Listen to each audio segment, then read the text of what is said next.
Le portefeuille retrouvé de Taha.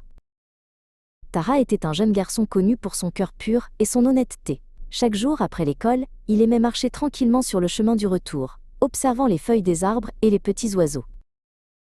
Un après-midi ensoleillé, alors qu'il rêvassait en marchant, son regard fut attiré par quelque chose de sombre sur le trottoir. C'était un portefeuille en cuir, bien rempli. Taha l'ouvrit avec précaution. À l'intérieur, il y avait de nombreux billets de banque et des cartes d'identité. Il comprit tout de suite que quelqu'un devait être très inquiet d'avoir perdu une chose si importante. Sans hésiter, Taha courut jusqu'à sa maison pour raconter sa découverte à sa maman, Sophie. Il était essoufflé, mais son visage montrait sa détermination. Sophie écouta attentivement l'histoire de Taha. Elle fut très fière de son fils. Ensemble, ils cherchèrent un numéro de téléphone ou une adresse à l'intérieur du portefeuille. Ils trouvèrent une carte de visite avec un nom, Antoine, et un numéro de téléphone. Sophie composa le numéro. Au bout du fil, une voix inquiète répondit.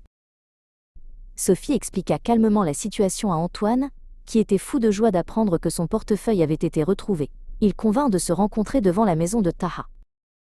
Quelques minutes plus tard, une voiture s'arrêta, et un homme, Antoine, en sortit. Il se précipita vers Taha avec un grand sourire de soulagement. Taha lui tendit le portefeuille. Antoine remercia Taha du fond du cœur et voulut lui offrir une récompense. Mais Taha, avec un sourire timide, refusa poliment. « L'honnêteté est ma plus belle récompense, dit-il. » L'histoire de Taha se répandit rapidement dans tout le quartier. Tout le monde était fier de lui et de son geste honorable. Taha, lui, était simplement heureux d'avoir fait ce qui était juste.